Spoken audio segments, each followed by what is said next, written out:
Cherche, oui. Plus besoin de rien dire. Mesdames et messieurs, bonjour. Ouais, bon. Est-ce que les vapeurs de champagne se sont dissipées? Il y en aura à la pause, hein, si certains ressentent l'effet du sevrage. Faut entretenir hein, ce niveau de qualité et de diffusion dans le sang. Très content de vous revoir. On se demandait s'il y aurait des gens. Vous avez apprécié la fête hier? Oui? Beaucoup? Ou... On me disait que c'était comme la dernière fois. C'était pareil, c'est ça? Non? Alors, moi, je pense que ça vaut une bonne main d'applaudissements pour ceux qui ont planché sur cette fête. Bravo!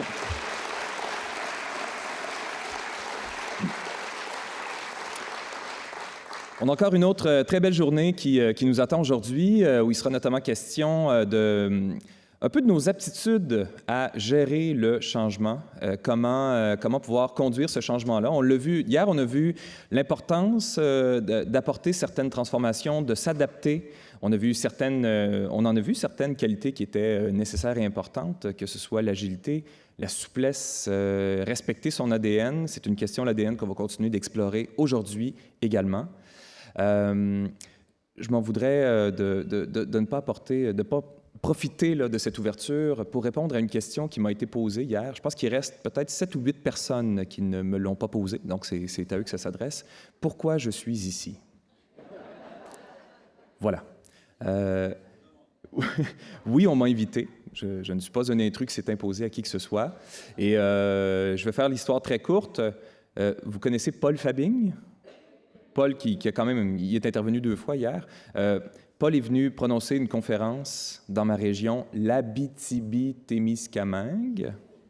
On pourrait faire répéter, mais non. Donc, Paul est venu prononcer une conférence à titre d'expert pour On avait une journée sur la création d'une agence d'attractivité. C'est moi qui animais cette journée. Paul m'a vu animer. Donc, Paul a trouvé intéressant, j'imagine, mon travail. Donc, jusqu'ici, ça va. Hein? Ça reste une histoire tout à fait plausible. Là où ça perd un peu de crédibilité, c'est quand Paul a proposé mon nom à l'animation, à la commission événementielle. Alors, déjà, là, on voit que Paul est quelqu'un de... Et là, le moment surréel, c'est quand les autres ont fait « OK ». Alors, il n'y a pas eu d'audition. J'ai pas eu besoin d'enregistrer quoi que ce soit. Et alors, vous pouvez vous questionner peut-être sur la compétence là, de cette commission. Je ne sais pas s'il y a des élections qui sont prévues pour élire de nouveaux membres, mais c'est assez imprudent, OK? Mais je suis très content d'être là, en fait. Je les remercie. Je remercie Paul, mais je vous remercie également de m'accueillir aussi chaleureusement. Vous êtes assez formidables.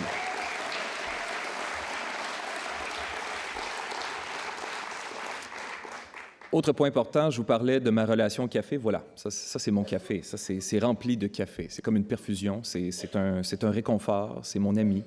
Cette tasse me suit partout. Je t'aime. Voilà. Alors, on va être prêt à amorcer cette journée. Ça va, ouais? Vous pouvez participer, notamment en posant des questions qui nous seront transmises en utilisant le hashtag OTF 2019, le dièse OTF 2019. On me confiait tout à l'heure, la gestionnaire de communauté, qu'on a totalement éclipsé l'événement Our Tech Future qui se passe à l'Institut Kellogg de l'Université Columbia. Bravo. Bravo, France. On a réussi. Alors, vous êtes prêts? On y va.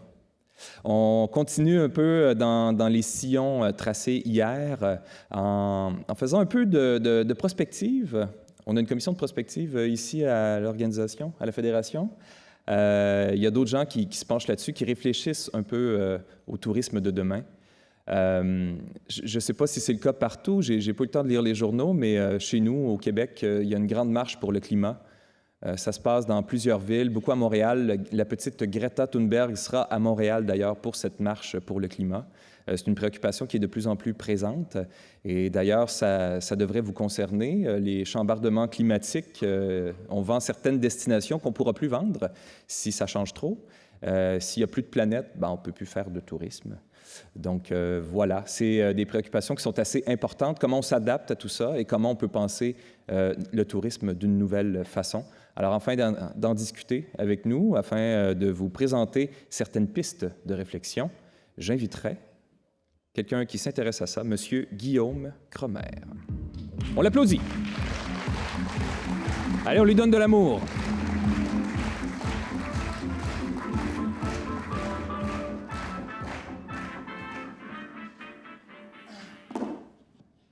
Alors, je me permets de rester avec toi, Guillaume. Guillaume, parle-nous de toi brièvement. Eh bien, je m'appelle Guillaume. Je m'appelle Guillaume Cromer. J'ai 37 ans. Je viens de Grenoble et je dirige un cabinet d'ingénierie, de conseil dans le tourisme qui s'appelle ID Tourisme et qui accompagne des collectivités locales, des élus pour penser le tourisme de demain, avec forcément un engagement assez fort. Tu as parlé des questions climatiques, c'est des questions qui me touchent. Je pense que pour pas mal de gens qui me connaissent, ils savent mon engagement sur ces questions-là.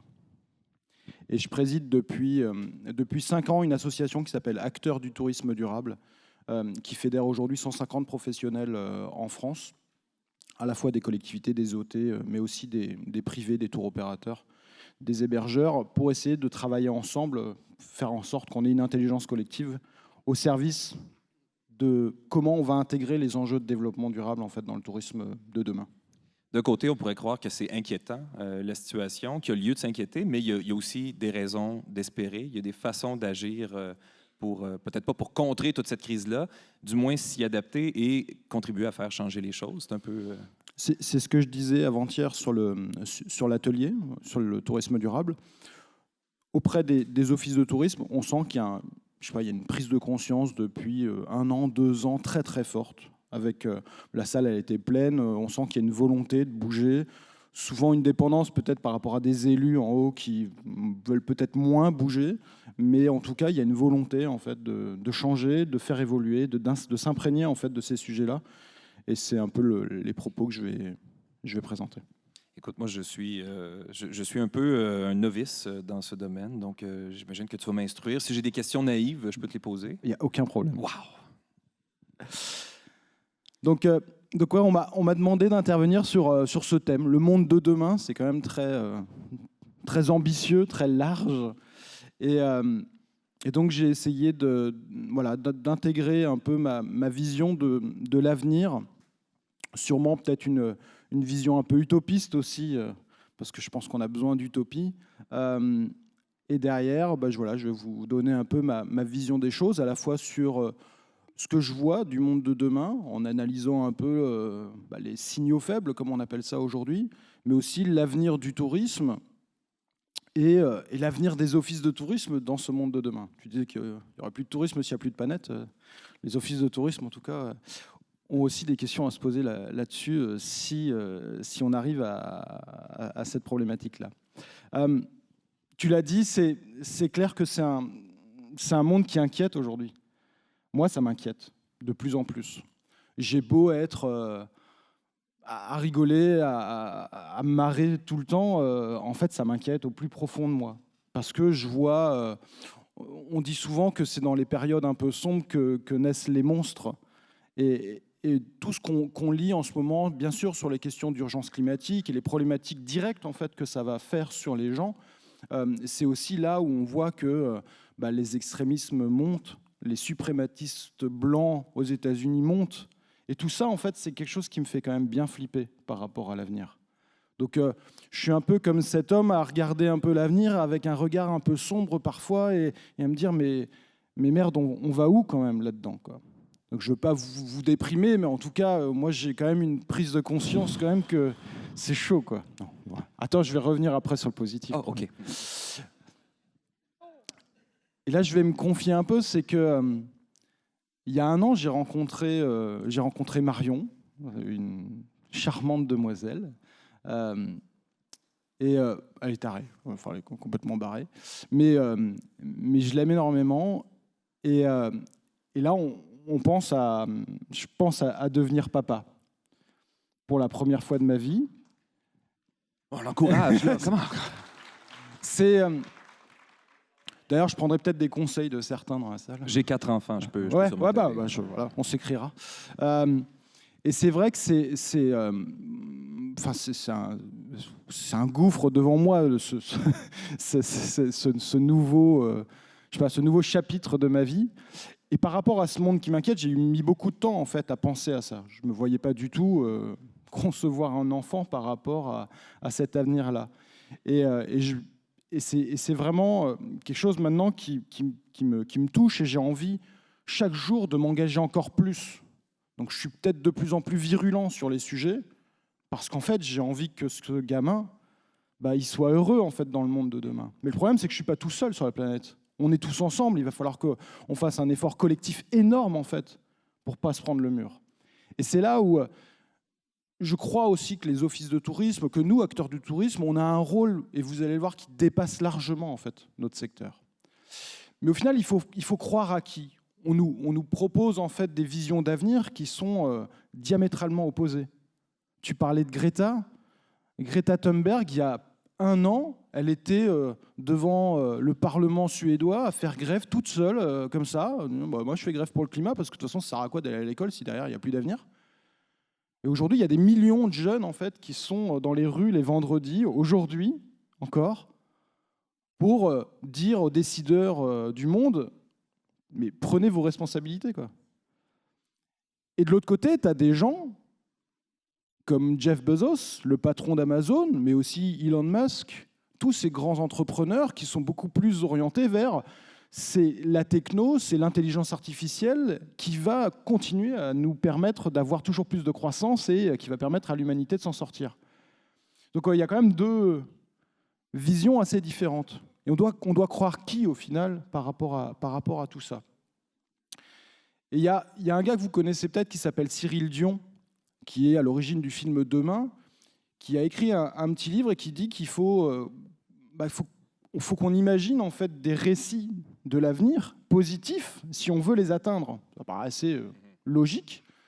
Et moi, j'ai envie d'imaginer une utopie où mon gamin il rigolera comme dans ce que Guillaume a présenté hier, et que derrière, il y ait vraiment ce bonheur partagé en fait entre tout le monde.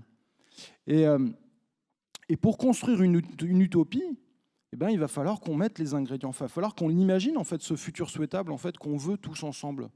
Et donc, comment on va positionner aussi le tourisme ? Comment on va positionner les offices de tourisme en fait dans cette utopie ? Et là, en fait, on a une carte blanche, on a une feuille, on a des crayons de couleur, on peut mettre des cœurs, on peut mettre, je sais pas, Pierre-Éloi, il va sûrement mettre des bananes. Enfin, on peut mettre plein de choses pour construire en fait ce futur souhaitable que l'on veut atteindre au final ensemble. Et il va falloir penser grand, il va falloir rêver fort, parce que c'est comme ça en fait qu'on va réussir à construire aussi cette utopie qu'on veut atteindre. Et là, il y a une nécessité de transition, il y a une nécessité de transformation. On l'a dit déjà hier sur pas mal de conférences, mais pour moi, l'avenir aujourd'hui, il y a quand même cet orage énorme qui arrive. Mais néanmoins, il va falloir qu'on se transforme, il va falloir que le cocon il devienne papillon. Et là, il y a un vrai enjeu énorme, c'est comment on fait cette transition. Et en imaginant en fait ce récit positif, fabuleux de l'avenir qu'on souhaite, on va réussir en fait à l'atteindre. Et là, moi, je vois des hommes et des femmes qui se battent au quotidien. Je ne sais pas si vous connaissez ce bonhomme jovial anglais qui s'appelle Rob Hopkins, qui est le fondateur du mouvement des villes en transition. Moi, j'ai envie d'avoir des gens comme ça, en fait, dans mon utopie. C'est des gens qui touchent la terre, qui respirent, il est dans une forêt, qui sentent en fait toutes ces effluves de la forêt. Je pense que chez toi, tu dois avoir un peu ça au Québec. Dès que j'ouvre la fenêtre, la forêt est presque dans ma maison. Voilà. En fait. C'est ça qu'on veut, c'est cette naturalité en fait qui rentre dans notre vie. Et c'est ces gens qui apportent en fait des nouvelles choses et qui sont des vrais pourvoyeurs de solutions. Je vous invite à vraiment regarder ce que c'est ce mouvement des villes en transition, parce que c'est quelque chose qui pourrait beaucoup nous apporter, nous, au tourisme et nous, aux offices de tourisme. Il y a des parallèles, en fait, qui sont assez géniaux, en fait, à faire. Et derrière, en fait, je repense au tourisme, parce que le tourisme, on voit en plus en ce moment que le tourisme fait assez grise mine, en tout cas une partie du tourisme. Thomas Cook qui vient de faire faillite, les compagnies aériennes. Il y a une forme de tourisme en fait de masse qui est en train de s'éloigner. C'est à nous de construire derrière en fait un autre tourisme. Et pour ça, il va falloir revenir sur les valeurs originelles du tourisme à défendre. Et les valeurs de départ du tourisme et du voyage, c'est la rencontre. C'est se voir, c'est échanger, c'est apprendre l'un de l'autre, de la culture de l'autre. Avant d'être un levier économique. Mais bien sûr. Revenons juste sur la base en fait du tourisme. Pourquoi au départ on voyage? C'est pour aller rencontrer l'autre avec un grand A. Et là-dessus, on doit revenir un peu à un moment donné, juste reprendre un peu, réfléchir et dire attends, mais pourquoi on fait ce métier quoi? Ce métier, il est là pour ça, pour pousser à la rencontre, à l'émotion positive partagée. Et en fait, l'un des mots-clés là-dedans, c'est l'hospitalité. L'hospitality en anglais. Hospitalité, j'ai encore regardé la définition, c'est générosité et bienveillance. Ça correspond quand même pas mal, envers autrui. C'est des termes qu'on a peur d'utiliser des fois. On dirait qu'on a peur d'avoir l'air ringard si on parle de générosité, de gentillesse, de bienveillance. C'est ce que je me suis dit en préparant. Je me suis dit, genre, je vais être mielleux quand même. Un peu ringard, pas mal de trucs, quoi. Je suis un peu ringard. C'est vrai que je suis un peu... Ben moi aussi, on est deux. Voilà. Mais je pense que là, on a besoin de revenir un peu sur ça. Parce que, en fait, ce qu'on apporte, ce qu'on doit, c'est des portes ouvertes au final. C'est laisser la porte ouverte. Et aussi, c'est avoir nos regards de gamin, quoi. C'est cette curiosité, cet émerveillement. Et ça, on doit l'avoir, on doit l'apporter, on doit apporter en fait ces valeurs aux gens en face de nous. Ça, c'est vraiment des valeurs qu'on doit pas oublier dans le tourisme et dans les offices de tourisme. Bien sûr, il y a les questions des gens qui viennent râler sur des choses, il y a les commentaires sur TripAdvisor, il y a des choses comme ça, mais n'oublions pas quand même qui on est et pourquoi on fait ce job-là. C'est quand même des métiers de passion à la base, quoi. Et donc, il y a des valeurs qui sont derrière et qui sont importantes. Et là, je pense que, pour moi, les offices de tourisme, en fait, doivent devenir des acteurs du changement. Ça va au-delà de simplement nos offices de tourisme, mais en fait, l'office de tourisme du futur, c'est un acteur du changement. C'est un connecteur en local. Et les acteurs du changement, c'est des gens qui sont là à apporter justement un regard positif auprès des visiteurs, mais pas que auprès des visiteurs. C'est là où je vais venir après. Je pense que l'hospitalité, demain, elle doit se repenser sur une ère plus moderne qui est de dépasser simplement le cadre des visiteurs, bien sûr des habitants, mais de tous les gens qui sont de passage en fait chez nous. Je voulais vous parler d'un gars qui s'appelle Corentin. Corentin de Châtel-Perron. C'est un gamin, il est né à peu près comme moi, il est né en 83, à Vannes. Je ne sais pas s'il y a des gens de Vannes, j'en ai rencontré déjà hier. Ce gamin, c'est un acteur du changement. À un moment donné, il est parti au Bangladesh pour faire un stage. Et là-bas, en fait, il a travaillé sur les bateaux. Et il a pris conscience sur place que les gens ils utilisaient surtout en fait, de la fibre de verre. Mais la fibre pour les bateaux, pour construire les bateaux. Mais la fibre de verre, c'est dégueulasse, ça pollue, c'est importé. Enfin, c'est tout ce qui est du non-sens. Et il a dit, mais c'est bizarre, historiquement, chez vous, vous avez de la toile de jute, du jute, et vous en faites plus rien. Alors qu'historiquement, vous faisiez un peu de bateau avec. Le gars il a dit, bon, je vais réutiliser en fait la jute, je vais faire de la fibre de jute, je vais faire un bateau et voir si ça marche. Et pour vérifier, je vais rentrer en bateau avec. Et il est rentré en bateau avec. Et ça a marché. Et depuis, en fait, il fait le tour du monde en bateau et il va voir toutes les initiatives de low-tech qu'il trouve et il les met en open source en ligne pour que tout le monde puisse trouver des innovations comme ça en low-tech, donc en basse technologie, pour justement avoir moins de pollution. Et ça, c'est des acteurs du changement. Et il y en a plein, en fait, à droite, à gauche. Et ça, c'est des gens qui doivent nous inspirer. Et bien sûr, il faut qu'on fasse du dépassement de fonction. Il faut qu'on qu'on sorte un peu de notre cadre classique, de notre métier parfois, et de prendre une certaine liberté au service des valeurs que l'on défend. Parfois, on fasse des grands sauts comme ça, presque de la désobéissance civile, comme disait Thoreau.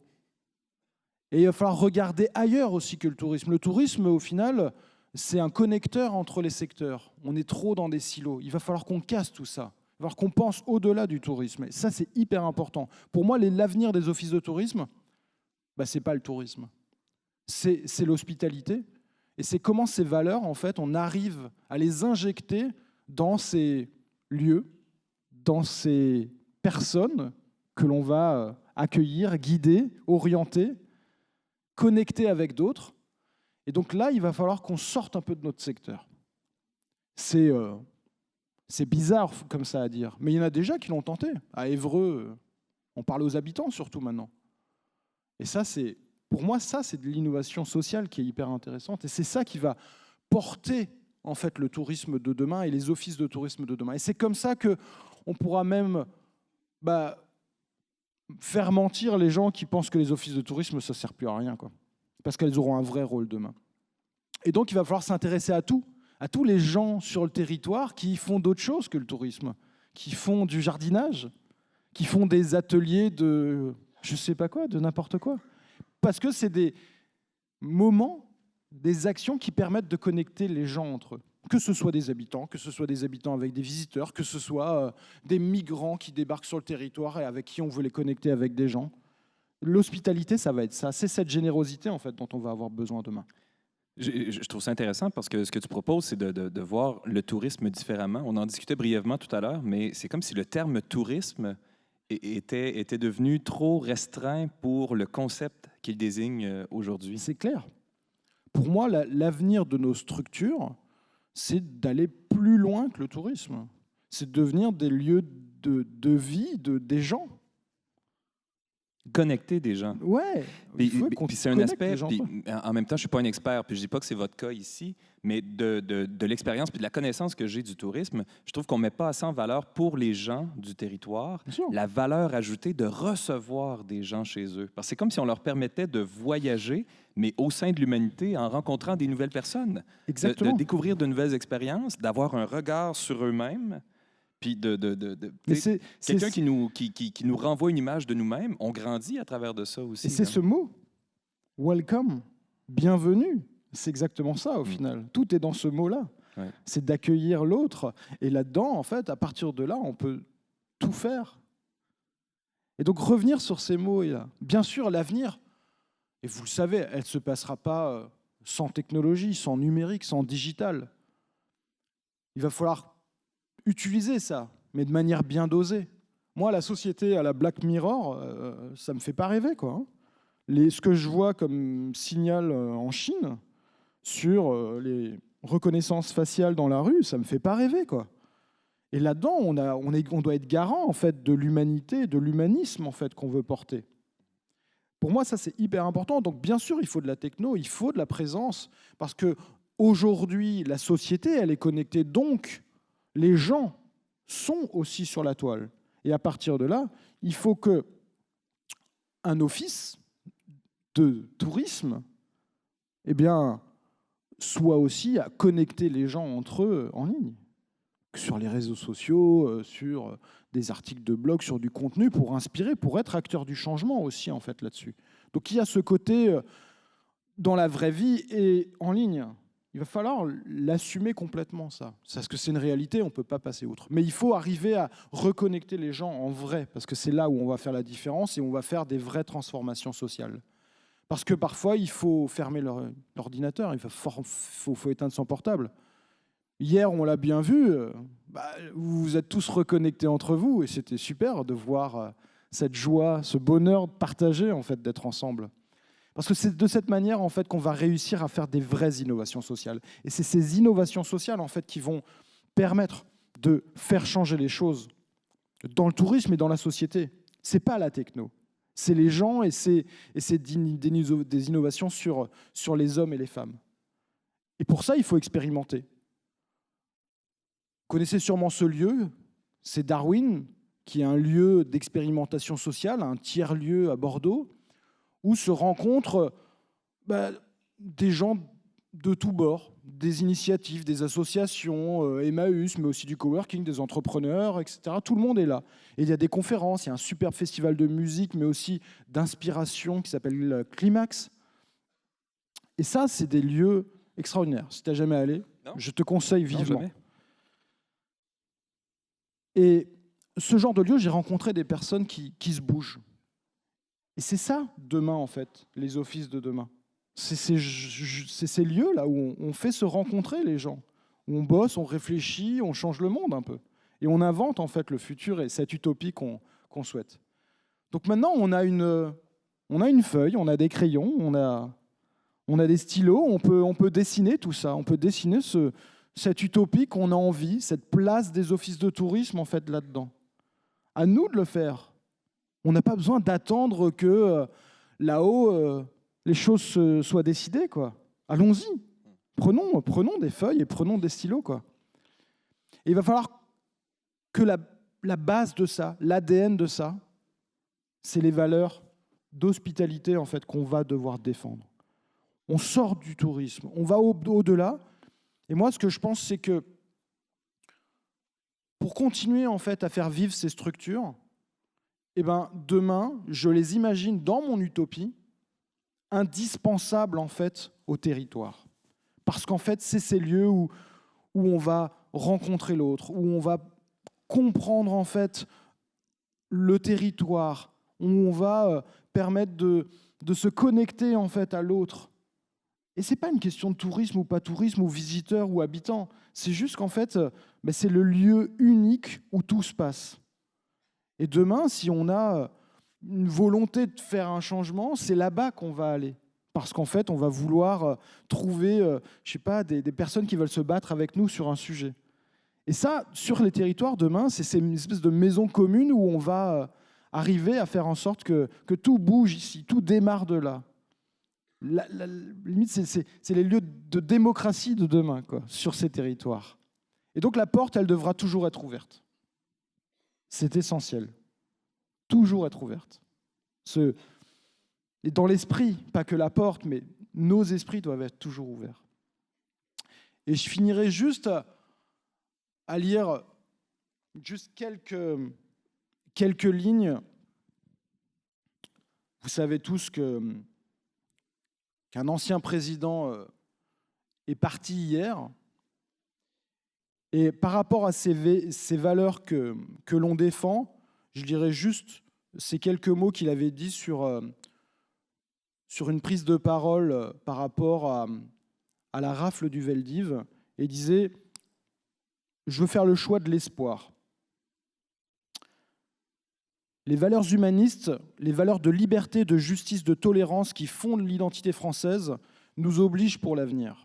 Ces valeurs, celles qui fondent nos démocraties, sont aujourd'hui bafouées en Europe, et je dirais même plus loin dans le monde entier. Et sous nos yeux, par les gens qui voient de l'extrémisme au final, il faut qu'on arrive à tirer les leçons de l'histoire. N'acceptons pas d'être les témoins passifs ou les complices de l'inacceptable. Et pour moi, les offices de tourisme, et nous, acteurs professionnels du tourisme, il faut qu'on soit garant de toutes ces valeurs-là. Et c'est primordial, en fait, pour notre avenir.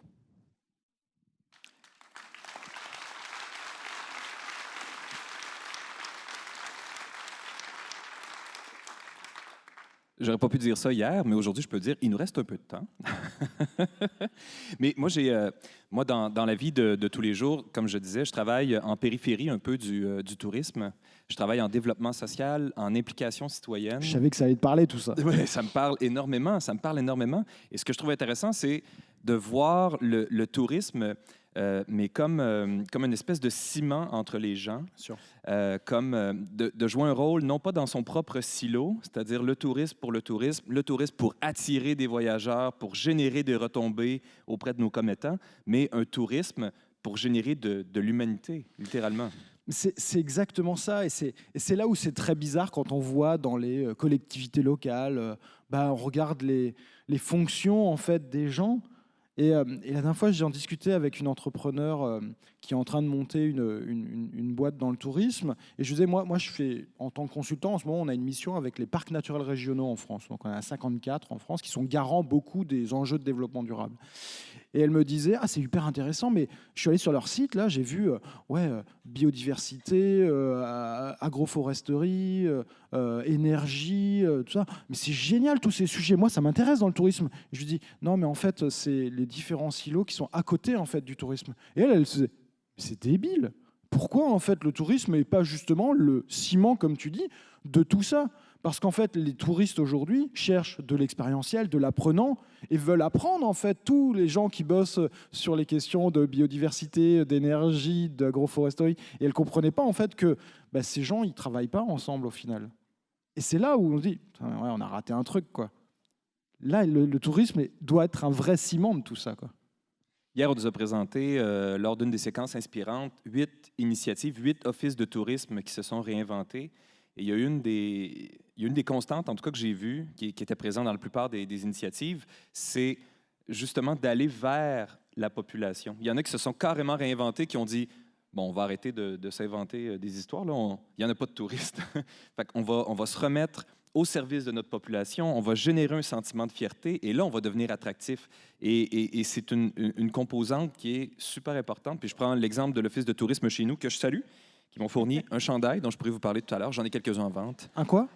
Excusez, pas un chandail, un T-shirt. Ah, pardon. Non, mais je fais la traduction, c'est important. Bien, le service de sous-titres n'a finalement pas été instauré. La traduction simultanée non plus. Mais c'est ça, donc l'Office de tourisme est très peu axé sur la relation avec les citoyens, bien qu'il essaie de faire la promotion de différents événements, mais pas nécessairement la promotion des liens humains, pas nécessairement la promotion de l'engagement non plus. Et si on veut qu'il y ait du changement, puis on en avait discuté ensemble, ce changement-là doit venir d'une large part. Ça ne peut pas venir juste des offices de tourisme. Il faut que ce soit des offices inscrits dans leur communauté. Mais surtout qu'on est, avec le digital, avec les réseaux sociaux, en fait, nous, touristes, on a envie d'aller dans des endroits où les gens ont l'air, les habitants ont l'air hyper épanouis, heureux d'être là.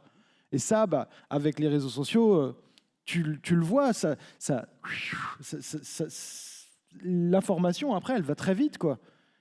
Et après, les gens disent, là-bas, ils ont l'air hyper cool, hyper heureux, ça a l'air hyper ouvert, viens, on y va, quoi. Et en fait, ils vont devenir tous, après, naturellement, en fait, ambassadeurs, sans créer, en fait, des systèmes d'ambassadeurs du territoire. C'est qu'en fait, les gens, ils sont tellement heureux d'être là, qu'à partir de là, en fait, ils vont juste le raconter à leurs potes, qui vont le raconter à leurs potes, qui vont le mettre sur Facebook, et après, les gens, ils vont se dire, mais moi, je veux aller là-bas. Ça va faire tache d'huile. Moi, il y a plein d'endroits, en fait, où j'ai envie d'aller découvrir, mais juste parce que j'ai entendu dire que les gens, ils avaient l'air hyper heureux, quoi. Et parce qu'il y a des vrais engagements qui sont pris par, par les élus, par des acteurs de changement en local. C'est ça qui me donne envie aujourd'hui d'aller découvrir des territoires, des destinations. C'est les gens qui sont dedans. C'est pas juste l'instagrammabilité des lieux, quoi. Après, peut-être que je suis bizarre aussi, je suis peut-être pas dans la norme, mais j'ai peut-être pris du recul par rapport à tout ça. Mais je trouve que de plus en plus, il y a quand même un recul. Et c'est là où le travail, c'est d'analyser les signaux faibles, c'est pas d'analyser la masse. Mmh. Et là, on sent comme toi, tu vois, qu'il y a des évolutions qui sont hyper intéressantes. Tu parles d'élus. Puis ça semble tacite. Il y a sûrement des élus municipaux dans la salle. Moi, je les respecte énormément parce que c'est un engagement. C'est vraiment, ça prend beaucoup de conviction pour se présenter, être élu. Mais il semble y avoir des tensions à l'occasion entre les offices de tourisme. Les élus peuvent jouer un grand rôle, mais il semble qu'il y a des divergences de vues. J'ai l'impression que ça prend une vision de territoire, de communauté pour qu'on s'entende, pour qu'on arrête certaines chicanes ou certaines guerres de juridiction, puis qu'on s'en aille tous dans la même direction, parce que tu l'as dit, ça prend une utopie. Il faut qu'on laisse cette utopie-là, mais il faut qu'elle soit commune. Il faut qu'on en parle à l'occasion. Mais la question, c'est quand même qu'on est sur des territoires avec des décideurs qui font une certaine ambition d'un projet de territoire, d'un projet de destination. Nous, on les accompagne en fait dans ce sens-là, et c'est clair que il faut qu'on aille tous dans le même sens, quoi. Et au service des gens, et au service de la planète, parce que c'est nos matières premières au final. Et là-dessus, parfois, je ne sais pas s'il y a des tensions, mais en tout cas, il y a une nécessité de travailler ensemble, de discuter, d'échanger et de se poser les bonnes questions. Et moi, j'ai rencontré des élus extraordinaires en fait, sur les territoires qui font du dépassement de fonction, même qui vont plus loin, et qui disent « Mais attendez, on s'en fout de ça, il faut y aller. L'objectif final, c'est quoi ? C'est de faire en sorte que les gens ils soient heureux quoi, ici en local. Quoi. Et pour ça, le reste, ça ne m'importe pas. » Là, c'est sûr que l'an prochain, il y a les municipales chez nous. Donc, il y a des nouveaux maires qui vont arriver ou des renouvellements. Ça va être un moment hyper important. Et il faut absolument que nous tous, en tant que citoyens, on y aille, on ait vraiment notre mot à dire. On s'investisse aussi en fait dans... je ne dis pas qu'il faut tous se présenter, parce que ça va être quand même un peu... Mais qu'on soit investi, qu'on prenne la parole, en fait, parce que en fait, c'est nos territoires demain, quoi. Donc il faut qu'on soit garant, encore une fois, des valeurs que l'on défend en étant professionnel du tourisme, quoi. Alors, malgré toute cette inquiétude, est-ce que tu trouves des raisons d'espérer, des raisons de rester optimiste? Oui, parce que je vois des changements, je vois les gens qui veulent s'engager de plus en plus. Après, c'est des questions d'arriver à un moment donné à dire « Ok, maintenant j'ai le déclic, maintenant je change les choses. » quoi. Mais oui, je vois en discutant de plus en plus, moi, sur mes engagements que je prends maintenant sur les questions climatiques, je suis plus pris pour un fou furieux, quoi. Quand on me demande, on en a rigolé, mais on me demande de venir à la Réunion pour 2 jours et faire une conférence, je dis non.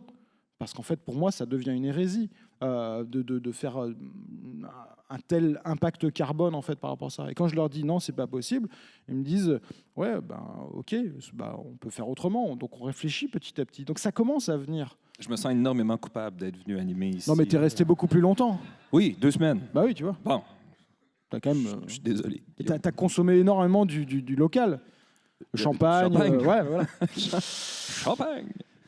Non, mais je vois des raisons d'espérer. Mais c'est clair que, comme je le disais au début, il y a quand même une inquiétude parce que je vois pousser des choses pas très positives quand même à droite ou à gauche. Et ce que je dis, c'est que avec, je sais pas, il y a encore eu un rapport du GIEC hier sur les océans et sur les zones glaciaires qui fait quand même flipper. Donc, et là-dedans, il va falloir il va falloir vraiment qu'on change, quoi. La transformation, elle se fera pas comme ça, par magie.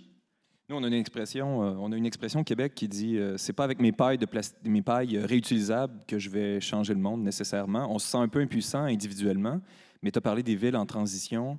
Je pense qu'à l'échelle de communautés et de communautés et de régions et de pays, finalement, c'est là qu'on a un véritable pouvoir puis qu'on peut faire changer des choses.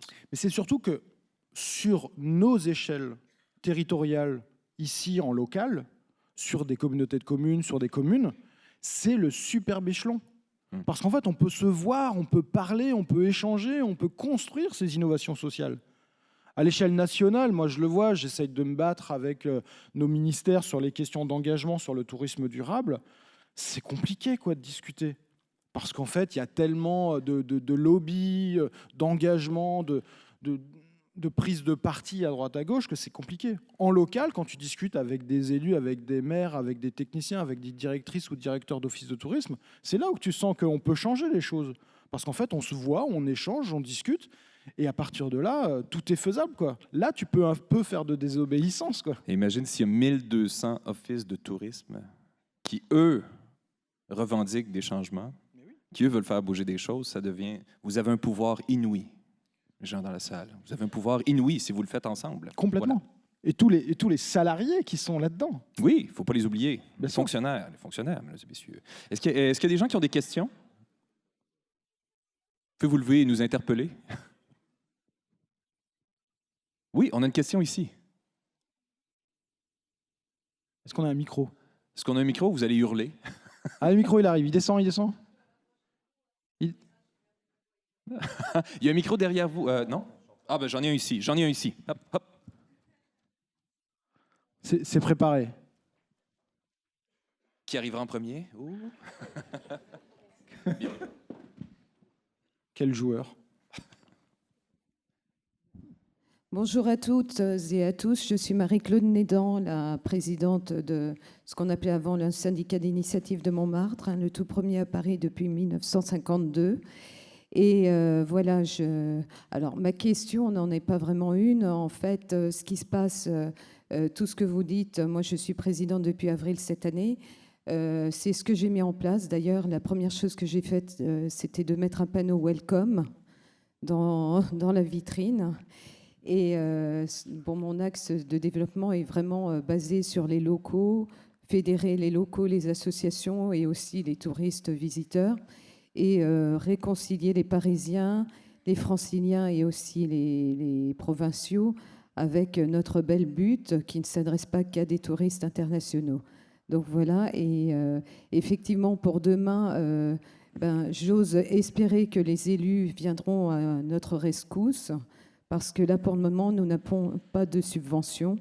Et voilà, et je suis, avec la collaboratrice, la seule à faire tenir l'office de tourisme, ce qui est très, très, très difficile. Donc, si parmi vous, des personnes veulent me rejoindre et veulent m'aider dans ma démarche, elles seront les bienvenues. Voilà, donc ma question, c'est comment faire pour que les élus prennent en compte l'action majeure des OT dans le paysage local. Hein. C'est-à-dire que voilà, on n'est pas là que pour faire de la figuration, on a vraiment un rôle à jouer. Moi, j'ai plein de réponses à ça. Mais je te laisse aller. Non, mais comment faire? C'est à un moment donné, c'est de l'échange et de la discussion. C'est qu'il faut qu'on amène aussi avec nous les habitants, les visiteurs, et que tous ces gens-là forment un moyen de pression, au final, positif sur les décideurs au-dessus. Et c'est de cette manière, en fait. Et là, il y a plein de choses. Je sais pas, on n'a qu'à... Une certaine désobéissance serait de faire signer une espèce de manifeste commun à tous ces gens qui se rallient à nos engagements et qu'après on montre aux décideurs, regardez. Mais après, j'ai discuté aussi avec des directeurs et directrices d'office de tourisme qui me disaient moi j'avance quoi. Moi je fais les choses et après go quoi. Donc il y a un peu de désobéissance peut-être parfois aussi à faire pour lancer des actions, quoi. Générer du mouvement déjà, créer du réel, puis voir comment les choses vont évoluer. Moi, il y a un truc que je donne.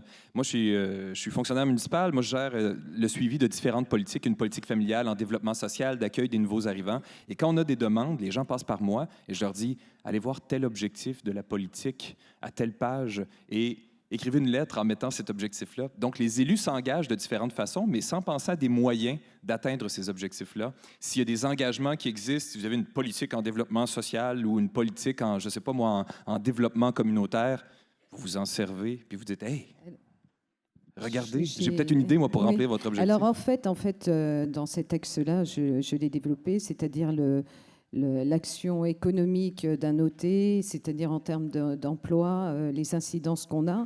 Notamment, moi je suis bénévole en tant que présidente. Hein, il faut savoir que c'est l'association loi 1901. Et donc, mon leitmotiv, c'est de faire travailler les gens et de créer de la valeur, de la richesse qui profite à tout. Donc, surtout le 18e, il faut savoir qu'on est quand même assez sinistré. Hein, donc, voilà, donc l'action, c'est là-dessus qu'elle porte essentiellement, sur l'emploi, sur les avantages, la valeur ajoutée de l'action de l'Office de tourisme, surtout qu'on a un local qui s'y prête pour accueillir des gens et faire des événements. Mais on a besoin pour ça de bras, donc d'humains, de personnes qui s'engagent, et également d'argent. Donc voilà. Créer un canal de communication, déjà, c'est bien. Donc je compte sur vous tous, et puis faites comme vous voulez, en tout cas. Aidons Montmartre, la République libre. Venez nous voir et on a des belles choses à vous présenter. Merci. C'était la première question que nous prenions. Oui, on a une intervention ici, Monsieur le Président. Prendriez-vous un micro? Christelle s'en vient le porter elle-même. Et voilà, il arrive. Je me remets dans la lumière. Alors, merci. Non, mais vous savez que je suis assez âgé, j'ai une centaine d'années. Et là, grâce à monsieur, j'ai rajeuni à peu près de 50 ans. à la grande période de l'utopie de 68, j'étais beaucoup plus jeune. Et en fait, on disait la même chose. Et imaginez, il n'y avait pas les réseaux, il n'y avait pas Internet, il n'y avait pas les réseaux sociaux. Alors, il est vrai qu'il n'y avait pas encore le dérèglement climatique, mais l'utopie, on voulait qu'elle soit au pouvoir. On n'a pas été très entendus, puis on a créé d'autres générations, parce que j'appelle ça créer des générations, puisqu'aujourd'hui, sans tomber dans la discussion du café du commerce, on est dans un monde tellement individualiste. Alors on se rend compte aujourd'hui qu'on n'est pas seul. Alors on est seul parce qu'on est dans un mal-être, mais le mal-être, il est d'abord à soi. Il faut gérer son propre mal-être. Je ne pense pas que c'est en traversant la rue, soit qu'on va trouver du travail, ou qu'on va être mieux portant. Il faut déjà effectivement avoir cette introspection comme on réfléchit à l'Office du tourisme de demain. Qu'est-ce qu'on va être nous-mêmes demain? Voilà. En tout cas, j'adhère en grande partie. Je ne suis pas critique par rapport aux propos, mais ça m'a fait énormément rappeler. Et à une époque qui était tout aussi difficile, parce qu'il y avait quand même des massacres qui se passaient, et ça continue aujourd'hui. Il y avait la guerre du Vietnam. Et c'est vrai que ce grand mouvement Love and Peace, hein, aimons-nous, et je crois que c'est toujours d'actualité. Il faut s'aimer un peu soi-même pour aimer un peu les autres. Voilà. Voilà. Merci, Monsieur le Président. Merci. Guillaume, écoute, je regarde ici, je pense qu'on a pris exactement, on est à l'intérieur d'1 minute de dépassement. C'est absolument magique, honnêtement. J'aimerais qu'on offre une bonne main d'applaudissement à Monsieur Guillaume Cromer.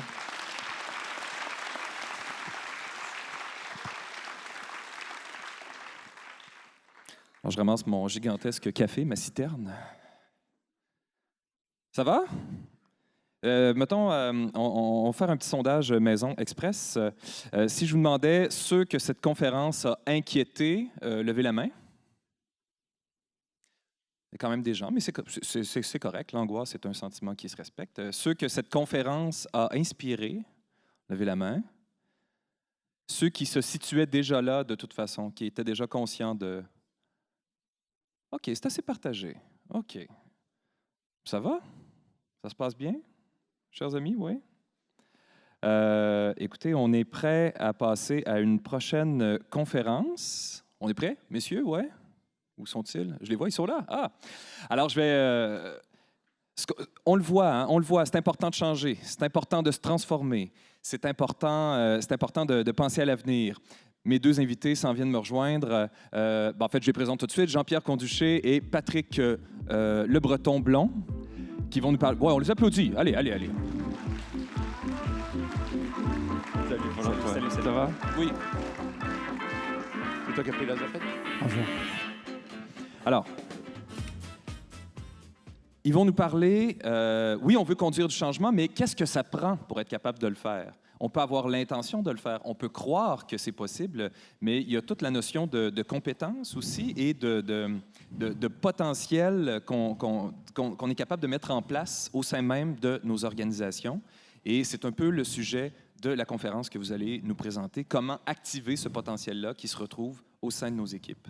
C'est ça? J'avais compris. Hein? Parfait. Comme vous voyez, je ne suis pas très protocole. Hein? Là, je fais monter, je vous présente, j'arrête, je recommence. Donc, voilà. Mais, messieurs, si vous avez besoin de moi, là? Je suis juste ici.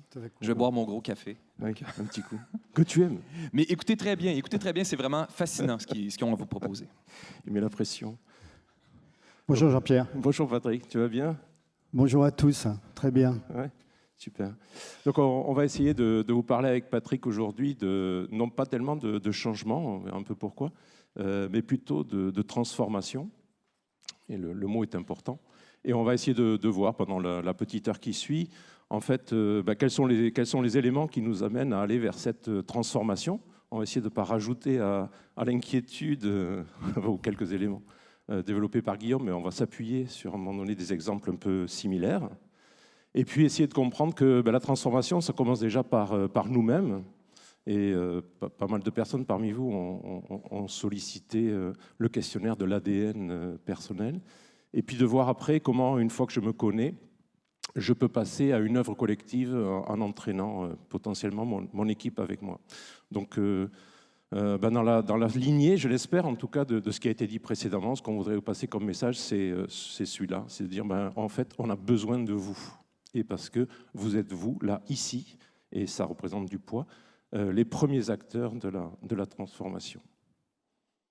Dans la suite à ce qui a été dit tout à l'heure, moi je connais bien Jean-Pierre, hein, il a le sens de l'hospitalité. Alors, vous avez vu Darwin tout à l'heure, Jean-Pierre est de Bordeaux. Si certains d'entre vous, moi je crée les connexions, si certains d'entre vous veulent son adresse, son téléphone pour venir passer quelques jours à Bordeaux, vous venez me voir, je vous connecterai avec lui et vous verrez effectivement Darwin est un site assez sympathique pour voir comment les choses bougent et comment les gens se connectent et se transforment. Donc on a besoin de toi, Jean-Pierre, hein, pour nous parler de cette transformation managériale, puisque c'est le thème. Et de l'ADN. On entendait tout à l'heure, on était un peu à l'extérieur. Bah là, on rentre dans les offices du tourisme, quoi. Qu'est-ce qui se passe dans les offices du tourisme? Comment on peut transformer véritablement ce management, ces équipes, ces hommes et ces femmes qui y travaillent? Alors, c'est une bonne question. Et quand Christelle nous a sollicité pour dire on va parler de l'ADN, de la transformation, on a dit l'ADN, c'est quoi? Et le premier réflexe, le premier mot que moi j'associe à ADN, c'est Spotify. Alors, Spotify, on se dit, c'est bizarre, mais en fait, Spotify, il peut connaître mon ADN et par rapport à mon ADN, il va me proposer des playlists qui sont adaptées et personnalisées. Alors, ça peut faire un peu peur aussi, peut-être. Ouais, et dans Netflix, ça te fait aussi un peu peur? Qu'est-ce qui te fait peur dans Netflix alors? Netflix, c'est pareil, quoi. Je veux dire, bientôt, on voit bien qu'avec la technologie, avec la connaissance, c'est ce qui était dit tout à l'heure, jusqu'où est-ce qu'on va décider d'aller? Mais malgré tout, je ne peux pas ignorer que ça existe aujourd'hui dans mon environnement. Netflix, il va me faire des recommandations et il va me donner uniquement, a priori, avec soi-disant son intelligence artificielle, des programmes qui m'intéressent et qui sont personnalisés. Donc, est-ce que j'intègre ça ou pas et jusqu'où je vais? Oui, puis Netflix, il te connaît un peu, quoi. Il sait que tu es un peu feignant dans ton canapé. Donc, finalement, hein, il a vite fait de te proposer d'autres choses et de te dire, tiens, tu veux continuer à regarder la télé ou pas? Oui. En termes de comportement de consommation ou en termes de... Moi, je sais que je suis de plus en plus feignant. J'ai plus besoin de la zapette pour regarder Netflix parce que si j'ai regardé un épisode, automatiquement, 10 ou 15 secondes après, il me met le suivant. Et s'il se rend compte que j'ai laissé passer 2, 3, 4 épisodes sans interagir, qu'est-ce qu'il me dit? Il me dit « Oh Coco, je suis bienveillant avec toi, moi Netflix. Est-ce que tu es en train de dormir ou est-ce que tu t'intéresses toujours à ce que je te passe ?» Hein? Ça vous est jamais arrivé, ça? On est devant sa télé, la télé, elle me dit « Oh, t'es toujours là ?» C'est un peu nouveau. Et moi, ça me fait penser... alors, j'habite à Bordeaux, mais je suis toulousain. Et à Toulouse, on a des mamies. Je ne sais pas si certains d'entre vous connaissent Nougaro. Nougaro, il a chanté, hein, les mamies toulousaines qui aiment bien la castagne. Et les mamies, des fois, je les vois au marché. Elles ont fait au marché des Carmes, moi je vais. On les voit et elles portent leur sac comme ça, elles sont courbées, elles marchent doucement. Et elle me dit, tu vois, petit, ça me peine de porter ce sac, ça me peine. Ça me fait du mal. Et nous, en tant que consommateurs, en tant qu'usagers, en tant qu'utilisateurs, on ne veut plus faire d'efforts. Et des gens comme ça l'ont compris. Et ça aussi, c'est une donnée que j'ai dans mon environnement. Tu vois? Voilà. Tu nous parles un peu justement de ce monde, comment il bouge? Le dernier élément de contexte, c'est vrai qu'on est dans la logique de proximité, c'est vrai qu'on est dans la logique de recueillir les habitants, c'est vrai qu'on travaille beaucoup avec les offices de tourisme en disant finalement ma première clientèle, c'est les gens du quartier, c'est les gens de la ville. Ceci étant dit, je dois rester conscient que quelque part la concentration urbaine ne va faire que continuer à grandir. Donc il va y avoir des forces contraires. L'effort va être important, l'implication, l'engagement, pour reprendre le propos qui a été dit précédemment, doit forcément être extrêmement puissant. Parce que ce qui est derrière ça, et je ne pense pas qu'on va le changer, ça pour le coup, c'est que demain, les 2/3 de la population va habiter en ville. Donc il y aura des territoires protégés, ceci étant dit. Les notions de transport, tu vas encore faire culpabiliser Paul-Antoine. Oui, je suis désolé. Tu penses à quoi justement sur les transports? Je pense à des choses assez terribles avec l'intelligence artificielle. Et le plus beau, c'est le bus Panda. Le bus Panda, je ne sais pas si vous le connaissez, il paraît joli comme ça. C'est bien évidemment un bus autonome, complètement équipé d'intelligence artificielle, qui me reconnaît avec les paumes de ma main et avec mon iris, parce que si j'ai un comportement asocial dans le bus, automatiquement je serai identifié.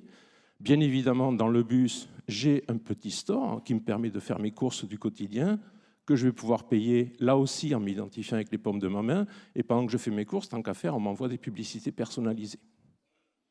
Donc ça offre des opportunités énormes, ça, dans l'univers des offices, si je vais vers la relation, si je vais vers l'humain, parce qu'on est dans des univers qui sont plutôt déshumanisés, en tout cas me semble-t-il.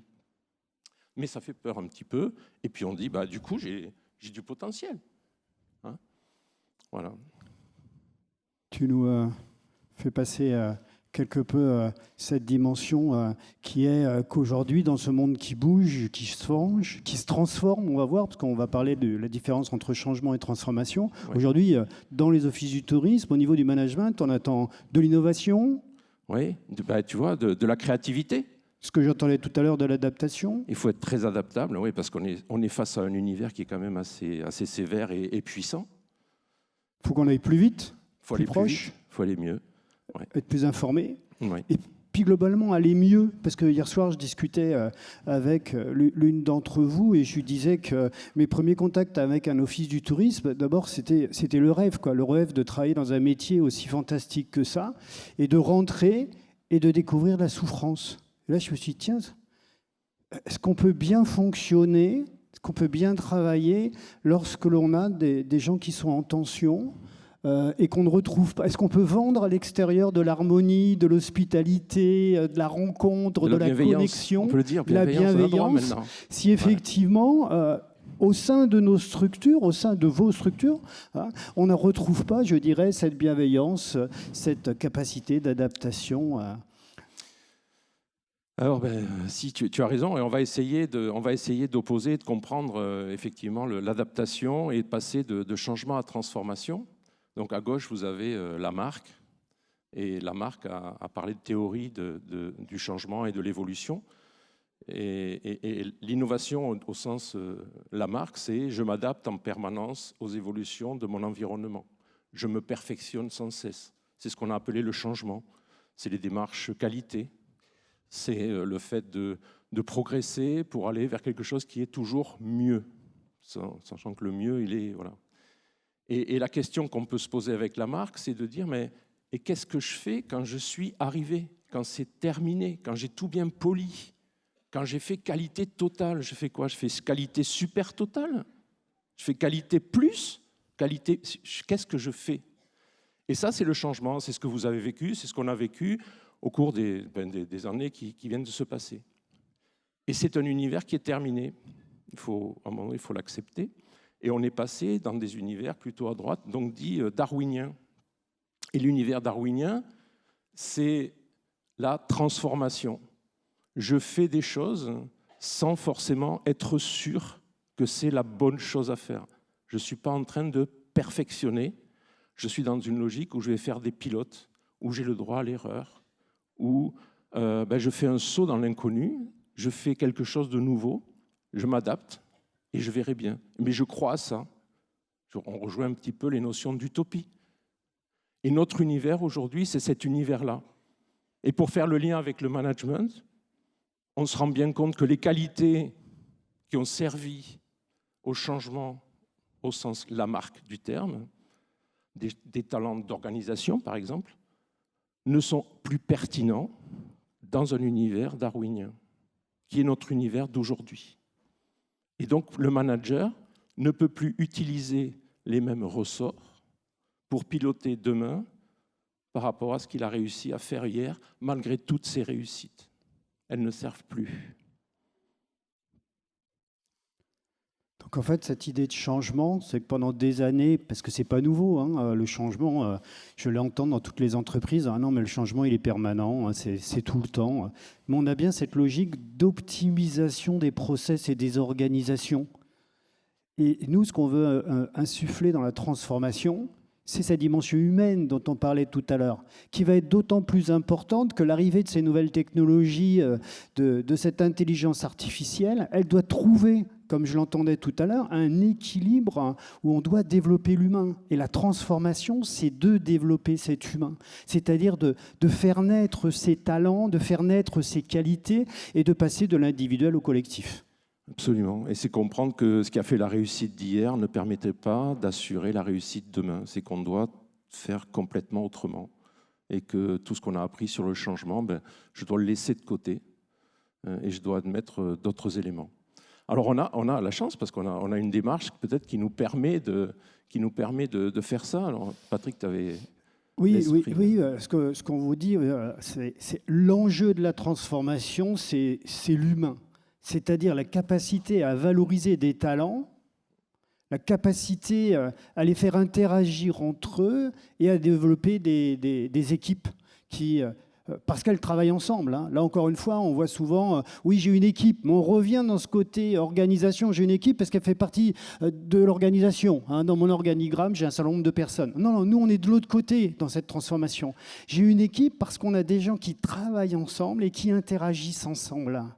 Et comme on le dit, qui vont partager des valeurs, on va y revenir tout à l'heure. Et ça, c'est quelque chose que Meredith Belbin, professeur à Cambridge, a développé pendant plus de 20 ans, et on l'utilise aujourd'hui dans 43 pays, et c'est traduit en 25 langues.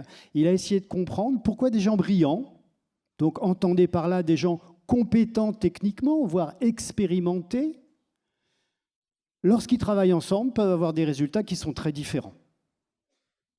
Et c'est là qu'effectivement, Meredith Belbin a mis en exergue que c'est ces notions d'aptitude. C'est-à-dire cette dimension comportementale, alors on peut l'appeler qualité, comportement, talent. Hein, on voit comment justement nous, on cherche à développer les talents, mais on part de qualités toutes simples, quoi, des qualités relationnelles, humaines. Pour que je te comprenne bien, Patrick, ce que tu es en train de dire, c'est que si je réussis à assembler des talents, peut-être tu me diras après comment, j'obtiendrai potentiellement de meilleurs résultats plutôt que de chercher des têtes parfaitement remplies. C'est un peu ça ? Déjà, on est parti, on ne s'est pas trop préoccupé de savoir comment les gens fonctionnaient eux-mêmes dans leur ADN. Mais effectivement, plus on va aller vers de la différence, comme tu le mets en exergue, c'est-à-dire que plus on va chercher des gens complémentaires, plus on va avoir effectivement cette dimension collective et cette capacité à améliorer de la performance. D'accord. Ah oui, sauf s'ils n'écoutent pas. Ah oui, ben voilà, parfois on arrive dans les entreprises, on leur dit il faut prendre du temps, essayer de vous connaître, appréciez-vous les uns les autres, partagez vos valeurs. Ouais, c'est bien, mais on n'a pas le temps, quoi. Hein. Pas le temps. On n'a non, pas le temps, changement, on l'a déjà fait. Hein. Ah, on l'a fait l'an dernier, le séminaire changement. Il faut produire, on verra après, quoi. Hein. On a une organisation à faire tourner. Hein. Ah ouais, j'ai mes commandes pour la boutique. Hein. Donc, non. Et donc, si on essaie de revenir sur Belbin, parce que ce que tu dis, c'est équipe. Mais équipe, tu le définirais comment, du coup ? Parce que c'est un mot, autant être précis quand même un petit peu.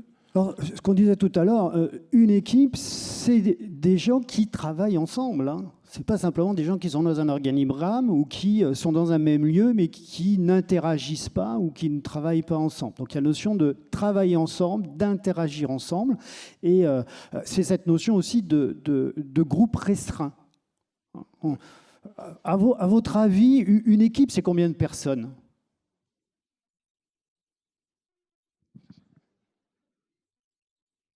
8, j'ai entendu. 8. 2. Un certain nombre. 10, 2. Oui. Alors, ce qu'on va très vite voir, c'est qu'avec un certain nombre, sous-entendu, un nombre important, on n'est pas une équipe, quoi. On n'est pas une équipe. Une équipe, c'est un nombre restreint. Toutes les études ont montré qu'avec 5-7 personnes qui interagissent ensemble.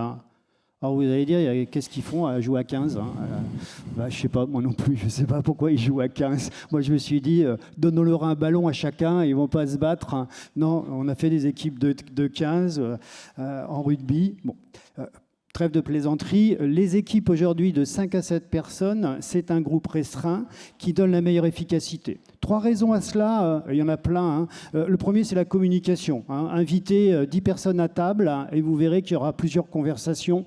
Invitez 5 personnes et vous verrez que c'est beaucoup plus facile si les gens s'apprécient et s'ils partagent des sujets communs de pouvoir avoir une seule conversation. Donc, simplement pour de la communication et éviter la cacophonie.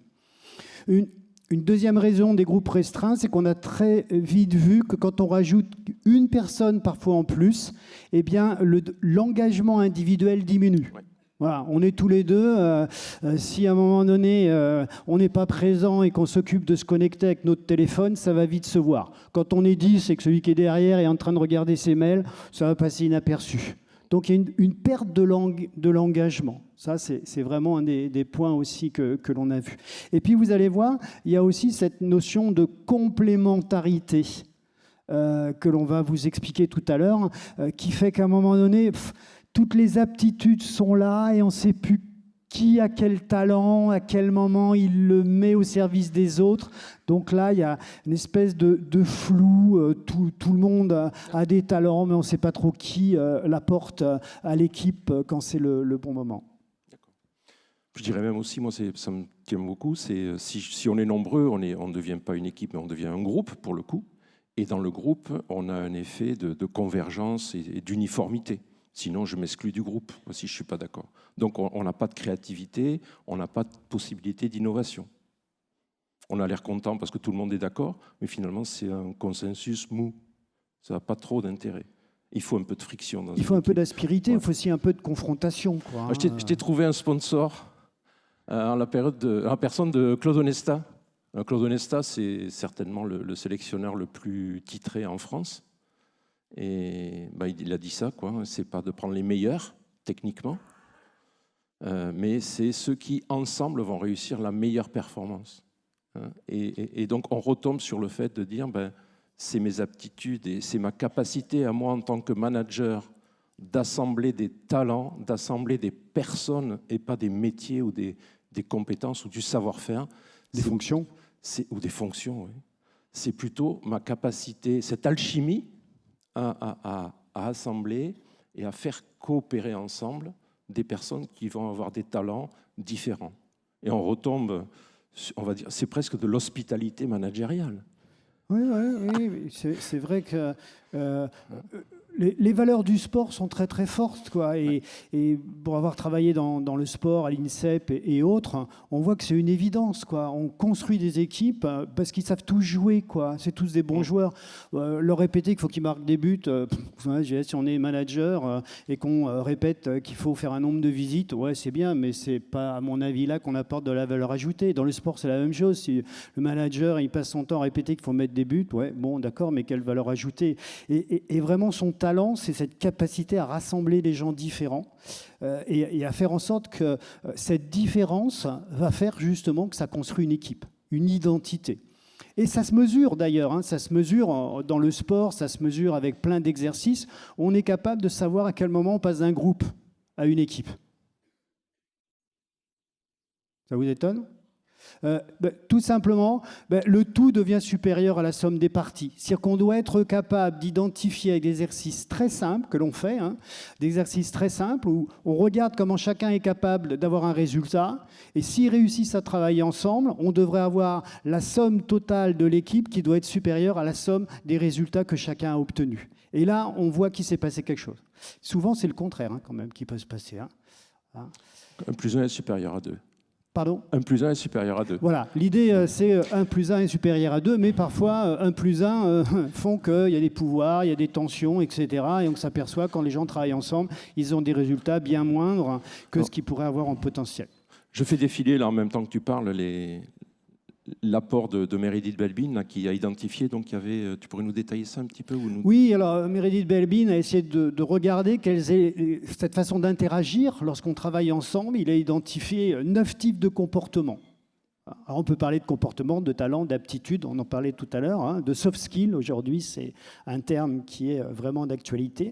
Il y a 3 comportements dans la réflexion, il y a 3 comportements dans l'action, et il y a 3 comportements dans la relation.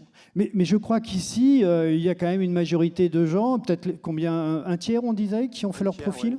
Ouais, on vous a proposé de faire votre profil, donc vous avez pu regarder quels étaient les comportements naturels que vous pouvez mettre en avant, vos rôles préférés, et puis quels sont les comportements où vous avez du potentiel, et puis les comportements à éviter. Ah, vous inquiétez pas, c'est pas grave. Hein. On a un peu tendance à dire où est-ce que je suis pas bon, il faut que je m'améliore. Non, non. Nous, on a plutôt tendance à dire là où vous êtes peut-être moins bon, allez chercher le talent chez les autres. Hein. Allez chercher le talent chez les autres. C'est pour ça que moi, je m'appuie sur Jean-Pierre parce qu'il a beaucoup de talent que je n'ai pas. Et c'est un grand apport pour moi. Hein. Sinon, je ne serais pas là, en fait, s'il n'était pas là. Toi, t'es quoi, toi? Moi, je suis plutôt concepteur-promoteur. Donc je pourrais partir de Bordeaux et arriver à Paris et rencontrer des gens fort sympathiques. Mais heureusement, j'étais dans le même train que Jean-Pierre et il m'a amené au bon endroit et à la bonne destination. Et toi, tu es plutôt... Moi, je serais plutôt organisateur-priseur. J'ai on- besoin on- de réfléchir, d'analyser, de comprendre les choses. En fait. Vous voyez, et moi, je le verrais un peu lamarckien quand même, alors que moi, j'aurais quand même glissé un peu sur Darwin Ouais, j'ai du mal, ouais, trop j'ai du vite mal. et trop J'ai du mal. facilement. Mais je me quoi. soigne, hein. Je me soigne. Et si on impliquait Paul-Antoine dans notre affaire, là? Ah oui, alors Paul-Antoine. Hein. Qu'est-ce que je suis? Écoutez, c'est une très bonne question. Moi, j'ai l'impression... j'ai vu le petit téléphone. C'est quoi, donc? Promoteur. Le promoteur. Promoteur, je pense que je suis un peu J'aime promoteur. rencontrer les gens, créer des connexions entre eux. Moi, on a créé un poste à la ville de Val-d'Or autour de ma personnalité, puis c'est agent de liaison et relation avec les milieux. Je crée des liens entre les gens, entre les concepts, entre... voilà. On a ce point. En fait, on peut aller parler de choses qu'on ne connaît pas. Tu confirmes? Ben, oui, on peut parler de choses qu'on ne connaît pas, mais j'aime découvrir, puis j'aime que les autres m'apportent des choses et je fais des liens avec. Voilà. Donc on va se méfier le côté promoteur qui est redondant, mais tu as un côté coordinateur aussi, non? Je pense C'est que ça? oui. Et expert aussi. Ouais. Ah, Expert, expert c'est aussi. vrai, expert, Expert ouais, social. Mon Dieu, vous me connaissez mieux que moi. Ah oui. C'est un peu tout plat. Mais ouais, expert, c'est vrai. C'est vrai. On en avait discuté et c'est... ouais, voilà. Et puis, je voulais trouver, parce que j'ai eu la chance de travailler avec lui, mais j'y vois rien. Donc je vais regarder, je ne sais pas si Aurélien est pas... Ah ben Aurélien, il est là. Donc tout le monde connaît Aurélien, qui est le patron de Brive, le moustachu. Et merci Aurélien, salut. Ça va Jean-Pierre, ça va. Et donc Aurélien, lui, dans son profil, il est coordinateur soutien. Donc c'est un patron d'office intéressant parce qu'il est très sur la relation, en fait. Oui. Hein, voilà. Tu pourras on va essayer de compléter l'équipe et après tu pourras nous donner 2 mots sur ton office, en fait. Bien sûr, bien sûr. Il pourrait nous fédérer. Hein, Tout à fait. Nous Et fédérer, vous faire travailler aussi. et nous faire travailler, Ouais. et donner du sens, de la vision. Ouais. Il peut nous faire travailler parce que le coordinateur, il délègue, en fait. Énormément, Il a un énormément. gros talent pour déléguer. C'est intéressant. Et il nous manque un petit rôle d'action. Patrick, tu as une idée? Oui, on voit qu'il y a pas mal de relations dans nos rôles et il nous manque un côté un peu propulseur là, qui quand même nous challenge. Donc Alexandre, on va avoir besoin de toi avec un côté un peu plus propulseur, voire perfectionneur, qui nous pousse à l'action et qui nous amène à pouvoir produire un certain nombre de choses. Merci. Bonjour à tous et à toutes. On voulait vous faire ce petit exercice, entre guillemets, très simple, pour que la notion d'équipe au sens groupe restreint d'individus, avec un optimum compris entre 5 et 7 personnes, vous puissiez le visualiser. En fait, on a essayé, ici, là, on a une équipe avec 5 personnes qui a la capacité à représenter l'ensemble des talents nécessaires pour atteindre l'objectif qui va lui être donné ou qu'elle va se donner ou la réflexion qu'elle va mener. On n'a pas besoin d'être beaucoup plus nombreux que ça. On n'a pas besoin de mettre 5-6 personnes en copie de mail pour être sûr que ça arrive, l'information. On va discuter librement et tout va être assez simple. Oui. C'est bien cette idée, en fait, de chercher, dans cette transformation managériale, à valoriser des talents complémentaires et à les mettre en connexion. On parlait de connexion tout à l'heure, hein, mais ce n'est pas cette connexion, encore une fois, avec nos iPhones. C'est nécessaire, hein, c'est très bien, cette transformation, je dirais, que l'on vit digitale. Elle est nécessaire aujourd'hui, mais justement, elle se renforce par le fait qu'on se met vraiment en lien les uns avec les autres, hein, de par le fait que nous allons avoir des contributions complémentaires grâce à nos talents, à nos aptitudes, et ça va nous permettre de former une équipe. Aurélien, tu peux nous dire 2 mots sur Brive ? Ça ne te dérange pas de parler de ton office? Ah non, avec plaisir, avec plaisir, avec plaisir. Je suis très, très heureux d'être à Brive et très fier aujourd'hui. Donc, moi, ça a été révélateur, cet outil-là, et ça a été vraiment à la fois personnellement, et puis pour l'équipe, c'était vraiment très, très intéressant. On arrivait à un moment de changement, de transformation. Il fallait tout remettre en place. Une équipe inquiète après le départ d'un directeur que vous connaissez presque tous, charismatique, présent depuis 15 ans sur place. Donc une équipe inquiète, réduction des subventions qu'on connaissait tous, qu'on connaît tous, etc., etc. Donc voilà, beaucoup de tensions. Tension entre les personnes, qu'est-ce qu'on va devenir et qu'est-ce que ce directeur, à quelle sauce ce directeur va nous manger demain. Il décide rien. Voilà. Et en plus, il arrive et il dit voilà, la base du travail, ça va être la bienveillance, voilà, de toute façon, pour plusieurs raisons. Parce que d'abord, moi, je ne peux pas faire trop autrement. La confiance. Et puis, je leur ai dit quand vous rentrerez dans mon bureau, vous n'aurez pas de réponse. Alors ça, c'est un peu embêtant aussi. Vous repartirez avec des questions et on trouvera les réponses ensemble. Donc ça, c'est embêtant parce que pour l'équipe que j'avais, qui est beaucoup dans l'action, on vient chercher directement des réponses pour faire une action derrière automatiquement. Donc là, il a fallu s'apprivoiser, etc. Ça a été un bon moment. Et puis, l'autre chose qui est très intéressante dans cette méthode, c'est surtout de se connaître soi. C'est toujours important de se connaître soi, mais se connaître soi dans le cadre d'une équipe, ce qui est un petit peu différent. C'est-à-dire, quel rôle je peux prendre dans une équipe, quel rôle j'ai. Et en fait, grâce à ces tests et à cette méthode, on se dit « Ah, mais oui, c'est pour ça que je réagis comme ça ». Et l'autre vertu, c'est qu'une fois qu'on a fait le panel de l'équipe en question, les gens commencent à se connaître et comprennent pourquoi Vanessa réagit comme ça, pourquoi Céline réagit comme ça à ce moment-là. Et le fait de comprendre les réactions des uns et des autres, eh ben, déjà, ça met un peu d'huile dans les rouages et on se dit « Ah oui, c'est vrai, c'est vrai. Je lui demande quelque chose qui, de toute façon, elle ne pourra pas le faire. Elle n'a pas cette aptitude, elle n'a pas cette appétence-là. Donc, ça ne sert à rien que j'aille lui demander ça. Je vais plutôt demander à l'autre personne, etc., etc. » Donc, on a construit cette équipe managériale, au final. On ne l'a pas construite, elle était déjà là, mais elle s'est adaptée. Et elle s'est adaptée entre elles et dans la construction. Parce que, vous le savez tous, quand on arrive dans un office de tourisme, on ne choisit pas son équipe. on la modèle et il y a des gens qui partent, qui arrivent, mais en gros, très souvent, on a les gens qui sont là. Donc là, il a fallu prendre ce parti pris-là et que les gens commencent à se connaître, à s'apprivoiser pour avancer vers un but, après une stratégie, une ligne directrice commune. Oui, on a mis à peu près un an. Ah oui, on a mis un an. Travail, là. Oui, Ouais. on a mis un an parce qu'il faut laisser reposer un peu. Faut apprendre à se connaître, effectivement. Il faut donner du peu de temps, Patrick. Oui, c'est cette notion de temps dont on parlait tout à l'heure. Hein. C'est-à-dire, on est dans une espèce d'injonction paradoxale où on le disait tout à l'heure, il faut aller plus vite. Il faut mettre en place des nouvelles organisations, voire des nouveaux outils. Et en même temps, il faut mettre en valeur l'humain. Et la mise en valeur de l'humain, la connaissance de soi, la connaissance de l'autre, l'apprentissage à travailler ensemble, ça demande du temps, quoi. Et c'est vrai que c'est cette posture assez difficile de ces managers parce qu'ils font face à de l'injonction paradoxale et ils doivent gérer cette situation qui est complexe, quoi. Et d'où on rentre dans ce nouveau monde qui est l'acceptation de l'erreur. Oui. C'est... Hier, encore une fois, avec le principe de Lamarck, il fallait tout faire bien du premier coup. Et là, d'un seul coup, on bascule dans ce schéma qui est de la transformation. C'est, de toute manière, on donne le meilleur de soi-même.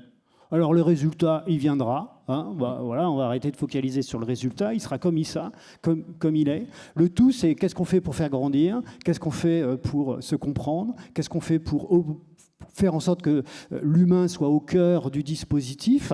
Et puis, quand tout ça est en place, il y a plein de belles choses. Et là, d'un seul coup, on regarde le résultat. Et on se dit, il est au rendez-vous, il n'est pas au rendez-vous. Et dans cette quête de résultats, on est peut-être un peu différent en termes de transformation. Oui, et puis ça rejoint un peu ce que dit Aurélien, c'est que selon mes talents, je vais être plus ou moins porté à accepter ou au contraire à m'opposer à une transformation ou un changement. Si je suis quelqu'un qui est expert sur mon métier, franchement, je n'ai pas envie qu'il évolue. C'est compliqué. Ça ne me plaît pas trop. Moi, je me suis occupé d'une agence de voyage avec une 50aine de personnes au début des années 2000. Et j'avais des gens qui avaient passé 2 ans d'études à apprendre à coder sur Amadeus & Co. Et puis l'informatique est arrivée, et en gros, tout leur savoir là-dedans, c'est un peu comme les sténodactylos, il a disparu. Mais si je suis expert, franchement, ils l'ont pas forcément abandonné avec le plaisir. A contrario, si je suis Patrick avec un talent concepteur... J'adore le changement, quoi. C'est-à-dire que je suis plutôt en capacité... Alors, il y a toujours cette courbe du changement, hein. On la vit plus ou moins avec du déni, de la résistance, on connaît tout ça. Mais je dirais, on sent qu'on a un potentiel et une capacité, plus que les autres, de par son comportement de concepteur, de promoteur, le côté propulseur aussi, hein, sont 3 comportements qui sont plus à même d'aller plus vite et de faire plus facilement face à une transformation, voire même d'être les acteurs. C'est souvent ce qu'on dit dans les entreprises. Reconnaissez les talents parce qu'il y a un temps pour mettre en avant ces 3 rôles et se mettre en position de suiveur. Et puis si je suis plutôt moins un peu expert, perfectionneur ou organisateur, je fais un petit pas en arrière, quoi, et je leur fais confiance. Il y a cette notion de confiance qui est très très forte. On parle de management émotionnel depuis 25 ans, hein, et bien là on le retrouve, quoi. Faire confiance. Ouais. Faire confiance à ceux qui nous portent. On a voulu l'illustrer avec ça. Vous voyez une question ? Dans quel sens tourne-t-elle ? Voilà, je me mets ici. Tiens. La question, c'est est-ce qu'elle tourne dans le sens des aiguilles d'une montre ou dans le sens antéhoraire ? Alors, levez-vous ceux qui la voient tourner dans les sens des aiguilles d'une montre.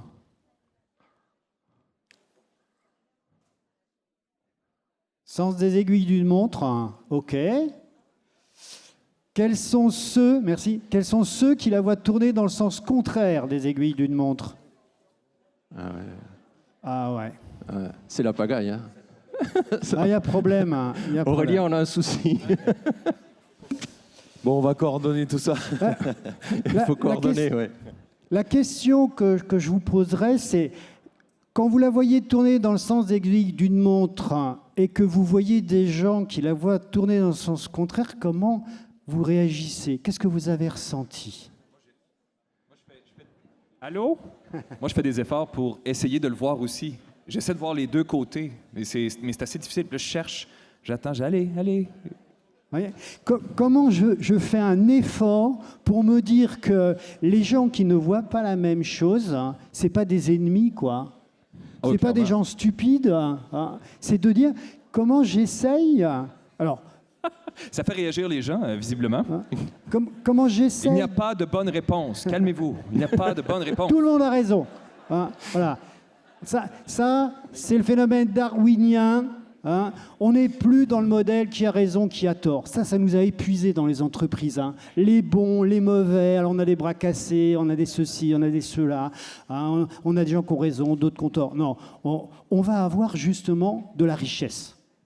Et lorsque quelqu'un voit quelque chose de différent, soit j'essaye de comprendre, et des fois avec Belbin, comme le disait Aurélien, du coup je comprends mieux pourquoi il ne voit pas la même chose, soit carrément je lui fais confiance, quoi.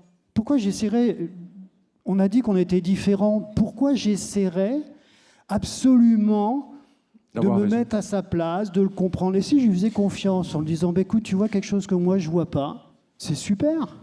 Tu m'as ouvert de nouveaux horizons. Mesdames et messieurs, nous allons, pendant la pause, de toute façon... Écoutez, la pause, oui, pendant le break. Pendant la pause, nous allons laisser la danseuse tourner. Donc, à ce moment-là, vous pourrez faire peut-être des équipes et essayer de découvrir de quel côté ça tourne. Mais en attendant, suivez-nous. Vous allez voir, c'est fascinant. Mais écoutez, je ne veux pas avoir à descendre dans la salle et vous taper sur l'épaule. Le message qu'on cherche à faire passer avec cette petite animation... en fait, c'est de dire que la seule vérité, la seule chose qui compte, c'est finalement la perception que j'ai, mais la réalité en soi est une chose qui n'existe pas. Et selon mes talents, selon mes comportements, selon mes aptitudes, je vais voir dans un sens, je vais voir dans l'autre. C'est vrai sur cette petite danseuse-là, mais c'est vrai aussi si je lis un rapport sur la fréquentation de l'office de tourisme, les statistiques du site web, etc., les uns et les autres, nous n'allons pas lire la même chose, nous n'allons pas comprendre la même chose.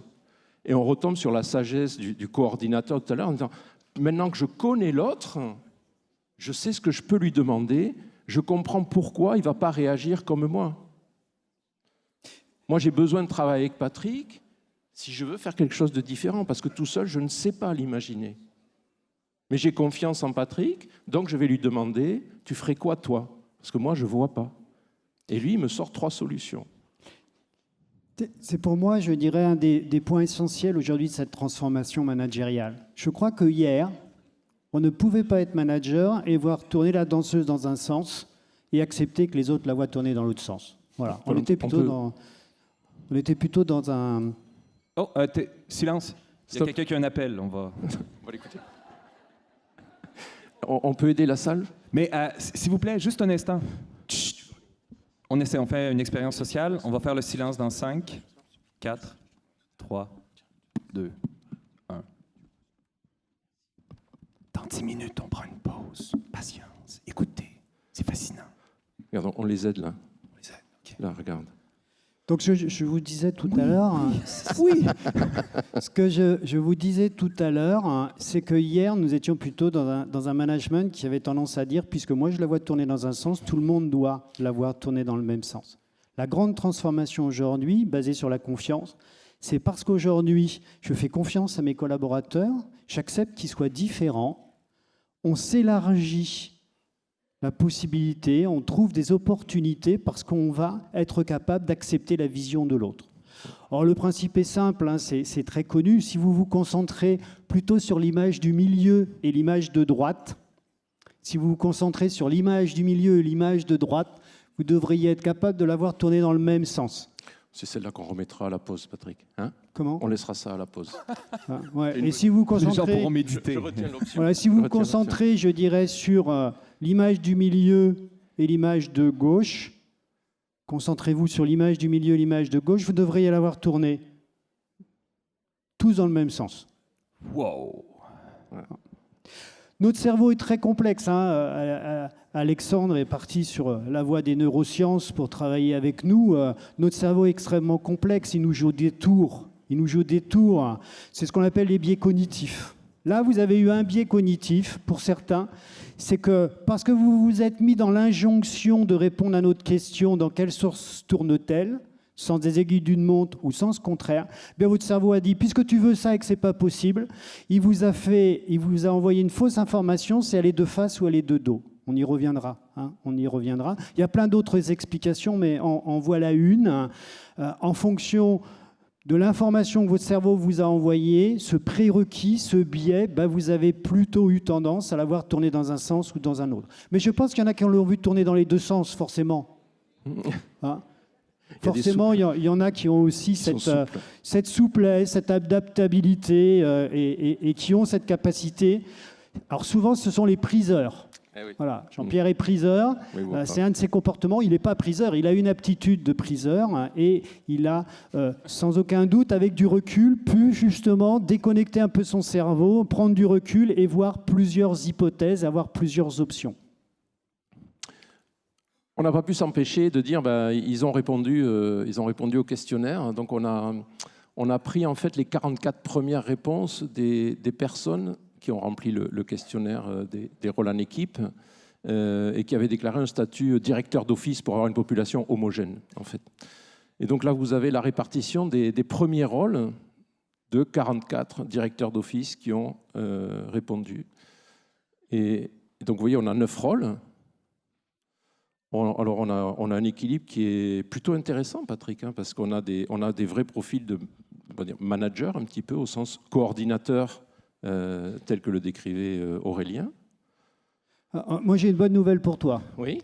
Tout à l'heure, effectivement, j'ai dit que tu allais ouvrir l'hospitalité de ton logement pour visiter Darwin à 44 personnes.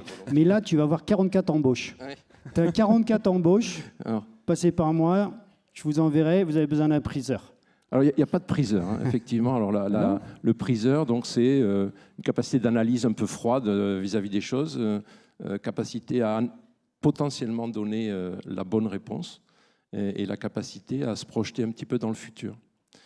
Et le priseur, c'est aussi, quand on dit on passe de changement à transformation, donc ce n'est pas les mêmes talents qu'on va devoir faire jouer. Donc par exemple, si il va falloir réfléchir. C'est comment est-ce qu'on peut densifier ce talent de priseur dans votre population, parce qu'il est nécessaire. On dit, tiens, il n'y en a pas dans le premier rôle. Alors on va le chercher dans les seconds rôles. Parce que quand on regarde grosso modo les 3-4 premiers rôles de chacun. Mais dans les seconds rôles, sur les 44 personnes, il y a une en l'occurrence, une priseur. Donc ce talent de priseur, il n'a pas été sollicité en fait jusqu'à présent. On était plutôt dans je fais, j'optimise. Et là, il va certainement falloir regarder un petit peu. Alors, rapidement, comme Jean-Pierre le soulignait, la bonne nouvelle, c'est qu'il y a une représentation, voire une surreprésentation du rôle de coordinateur et de propulseur. Voilà, pour des dirigeants, ce sont deux talents, si vous les avez lus, encore une fois sur vos profils, cette capacité de coordinateur qui rassemble, qui fédère, qui fait plutôt le travail en équipe, qui génère la confiance, le calme, c'est plutôt celui-ci qu'on va entraîner. Et le propulseur, il va être aussi intéressant parce qu'il a ce goût du challenge, du résultat, de relever des défis. Il va être important, mais dans cette transformation, on va quand même pousser un peu le coordinateur. Encore une fois, on a bien besoin de ces talents de propulseur, mais on a aussi bien besoin de ces talents de coordinateur. Et ce binôme-là, coordinateur-propulseur, c'est vraiment ce qu'on va appeler le talent pour diriger. Après, on voit effectivement, il vient de le souligner, Jean-Pierre, ce manque de priseurs. Mais où est-ce qu'ils sont cachés, nos priseurs ? Pourquoi on ne les a pas stimulés, ces talents-là ? Il y en a forcément, mais comment justement dans cette transformation, le manager va être capable de valoriser des talents qui existent, mais aussi de les faire émerger. De les faire émerger, parce que moi je ne suis pas obligé. Ce qui est important dans la démarche, ce n'est pas que moi je sois capable d'occuper tous les rôles, ce n'est pas le propos. Moi, je veux qu'on me reconnaisse pour mes qualités, pas pour des qualités sur lesquelles je vais me forcer. Ce qui compte, c'est est-ce que dans mon équipe, est-ce qu'autour de moi, j'ai la personne qui est capable de combler ce sur le territoire, quelque part, sur lequel moi, je ne suis pas. Et du coup, je vais m'appuyer sur elle. On n'est plus en train de parler de hiérarchie, en l'occurrence. On parle de talent. Je n'ai pas besoin, si on a fait la métaphore sportive tout à l'heure, je n'ai pas besoin d'être à la fois défenseur, milieu de terrain et attaquant. Si moi je suis un bon défenseur, je peux être capitaine de l'équipe ou je peux être le leader, le manager, ce que vous voulez, mais n'empêche que ce n'est pas forcément moi qui marque tous les buts. Donc on va plutôt aller chercher, il va falloir chercher davantage peut-être des priseurs dans l'équipe, essayer de les détecter, de les identifier. Ouais. Et ça, c'est un rôle important du manager. Parce que lorsqu'on a tous pas beaucoup de priseurs, du coup, qu'est-ce que fait Jean-Pierre ? Il se dit « Oh, je ne vais pas apporter mon talent de priseur. A priori, personne n'a envie que je joue ce rôle. » Et là, le manager, il va être extrêmement important. C'est-à-dire qu'il va justement créer le maillon fort en disant « Regardez, puisque nous avons un déficit de ce rôle, c'est celui-ci qui nous apporte le plus de valeur. » Puis finalement, comme on a tous du coordinateur et du propulseur, c'est naturel chez nous, donc ce n'est pas la peine de rajouter. Au contraire, si on en rajoute, ça nous crée ce qu'on appelle, nous, des points de vigilance. Ouais. C'est-à-dire que les défauts sont supérieurs aux bénéfices. Et puis on a vu qu'il nous manquait quand même pas mal de concepteurs et de promoteurs. Et là aussi, on se dit, dans ce monde où il faut de l'adaptation, de la curiosité, il faut être capable de regarder les choses autrement, là, on a vraiment besoin, effectivement, d'aller les chercher. Donc, on a passé vite là sur la pyramide. Ouais. On a passé vite sur cette pyramide, tout à fait. Hein. Mais c'est vraiment cette pyramide, c'est ce manager d'hier qui disait ce qu'il faut faire, qui imposait un peu le sens de la danseuse dans lequel il la voit tourner en disant pensez comme moi, quoi. Hein. Je suis chef, donc faut penser un peu comme moi. Hein. J'ai raison, forcément. Et aujourd'hui, on est plutôt dans ce manager qui se met au service, je dirais, des autres. C'est vraiment ce manager qui fait croire, qui croit dans l'humain, qui accepte les différences, qui valorise les talents, qui les met en interaction et qui crée ces équipes qui vont générer de la performance. On a mis ça dans la logique, dans le suivi, dans la suite de l'utopie préconisée par Guillaume tout à l'heure, pour essayer de dire aussi le premier job du manager, ça va aussi d'impulser la vision à son équipe. Et donc, on s'est demandé comment on pourrait vous faire toucher ça un petit peu de plus près. Et donc, on va essayer de vous mettre à contribution sur « J'exprime ma vision ». Donc on va peut-être essayer d'allumer la salle. Et on va vous demander de vous lever. Et là, tout le monde va se lever, bien sûr. Patrick, je te laisse prendre la main. Voilà. On va... J'en vois qui restent assis. Ils vont manquer de vision. Allez, hop, hop, hop, Hop, hop, hop. hop, allez.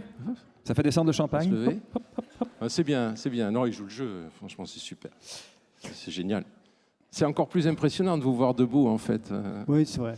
C'est- Vous savez que dans les entreprises, on supprime les sièges. Hein. Ouais. On supprime les sièges, on supprime les tables, hein, on se cache derrière, on est assis. C'est une position, je dirais, extrêmement difficile hein, à conserver, la position assise. Hein. On est avachi. Non, ma mère, elle avait tendance à dire « tiens-toi bien ».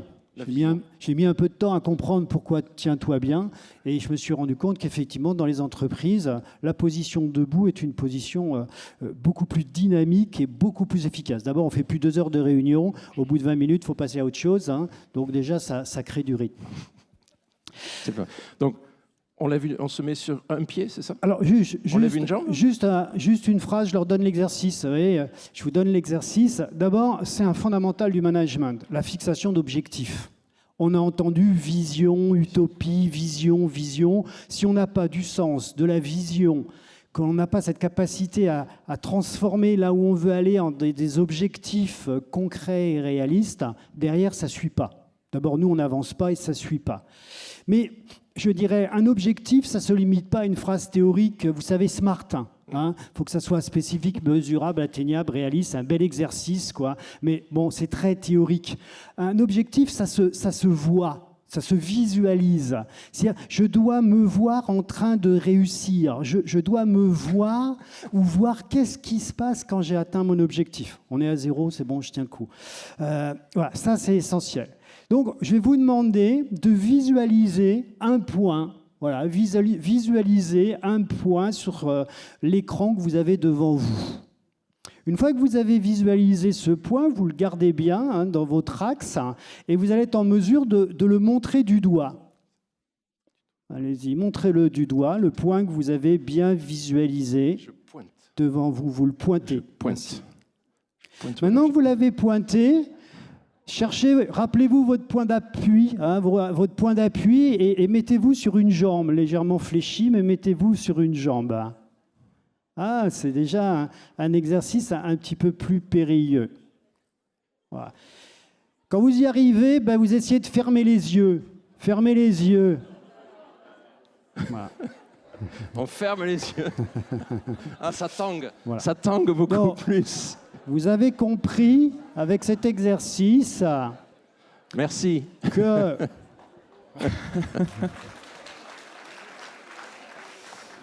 Vous avez compris avec cet exercice que Ça fait réagir, Patrick. pour fixer un visiblement. objectif et avoir de la vision, ben, il faut voir concrètement où on va. Ça, c'est faisable. Non seulement il faut le montrer pour soi et pour les autres, c'est fondamental. Hein. Et dans tous les cas, c'est un exercice d'équilibre pour l'atteindre. Hein, comme on dit, un objectif, c'est fait pour ne pas être atteint. Si on se met dans l'obligation de l'atteindre, on ne peut pas donner le meilleur de soi-même.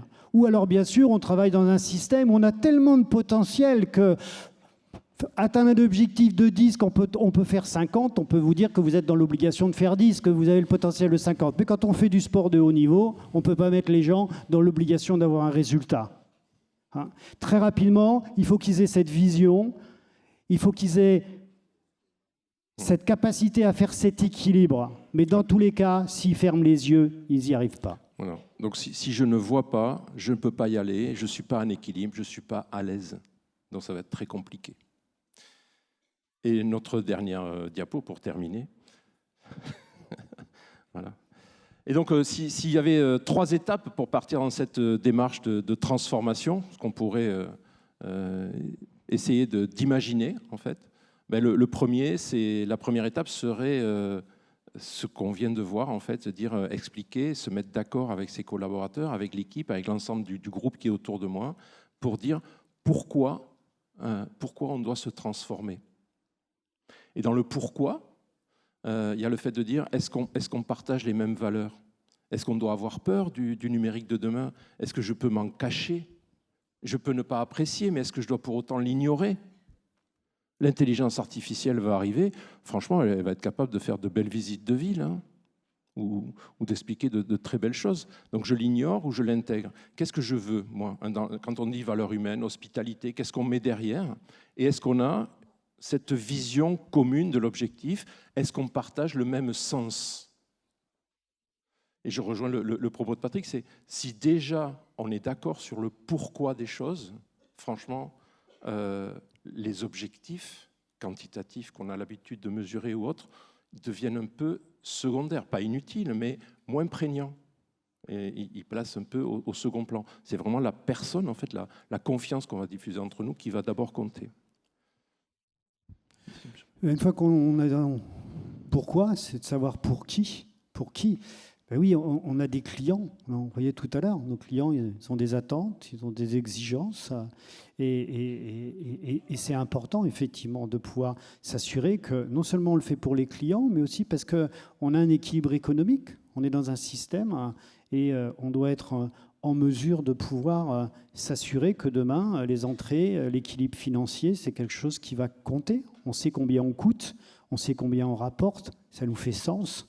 Et puis la troisième chose, le pour qui, c'est aussi la responsabilité sociale, quoi. Ça veut dire que, comme on le disait, comme ça a été dit tout à l'heure, on a tous une responsabilité à un moment donné vis-à-vis de notre société, vis-à-vis de notre planète, mais vis-à-vis de notre entreprise, vis-à-vis de notre structure. Il n'y a pas à attendre que ce soit les autres, c'est chacun à sa main. Hein, dans Belbin, on dit chacun compte pour un. Ça veut dire qu'on crée non seulement de l'engagement, mais aussi une forme de responsabilisation. Vous êtes important. On a besoin de vous tous. Et puis le dernier élément, c'est de convenir avec l'équipe comment on va y aller. On sait pourquoi on y va, on sait pour qui, et donc comment. Et le premier élément, c'est ce que vient de dire Patrick, c'est je te fais confiance. Je ne suis pas en train de douter, je ne vais pas contrôler. La confiance n'exclut pas le contrôle, c'est une phrase un peu space, quoi, quand même. Hein. Franchement, si vous y réfléchissez. En termes de performance, d'agilité, de capacité à quelque part à partager, ça ne marche pas du tout. Donc je fais confiance, ça veut dire mon job, c'est d'augmenter au maximum l'autonomie de mes collaborateurs, parce que je sais que comme on partage les mêmes valeurs, je n'ai pas d'inquiétude. Franchement, je suis très zen. Et à la limite, puisque j'ai du temps que je contrôle moins, je vais pouvoir me mettre davantage à leur service pour leur faire permettre d'acquérir davantage de compétences, davantage de savoir, davantage d'envie, davantage de motivation. Hein, effectivement, on retombe sur cette pyramide inversée. Est-ce que je me trompe si je perçois que ça prend une bonne dose d'humilité de la part des managers, de dire non, c'est peut-être que ça, je ne suis pas en mesure de le faire, et des équipes, de dire non, toi, tu n'es pas le meilleur pour faire ça. Donc, d'un côté, il y a ça, mais le bénéfice latéral, c'est la compétence, un sentiment immense de compétence et d'utilité par rapport à l'équipe. Oui, c'est ce que tu dis, c'est si j'ai quelqu'un qui est bien placé pour faire ça, je lui laisse la place. Les situations qu'on prend, c'est de dire, si on va écouter une belle pièce de théâtre, où il y a un acteur international qui occupe la scène et qui a été mis sur l'affiche, ça ne veut pas dire que pour autant, il va être sur scène du début jusqu'à la fin. Pour que l'intrigue se déroule au mieux et qu'elle soit pertinente, à un moment donné, il laisse sa place. Et il le faut. Claude Onesta, qu'on a déjà vu, il dit « Les joueurs les plus importants dans une équipe sont les remplaçants ». C'est parce que c'est eux qui soutiennent ceux qui sont sur le terrain. Et si le remplaçant il fait la gueule parce qu'il ne joue pas, ça ne marchera pas, l'équipe. Et si le remplaçant, il veut devenir titulaire, qu'est-ce que fait le titulaire? Plutôt que de faire en sorte qu'on contribue tous à gagner, il se défend et il se méfie du remplaçant. Et là, on n'est plus du tout dans la cohésion et la coopération. Chacun est important, chacun est à sa place. Vous êtes des gens formidables. Voilà. Merci. Jean-Pierre Conduchais et Patrick Le Breton-Blanc, merci messieurs, merci infiniment. Merci.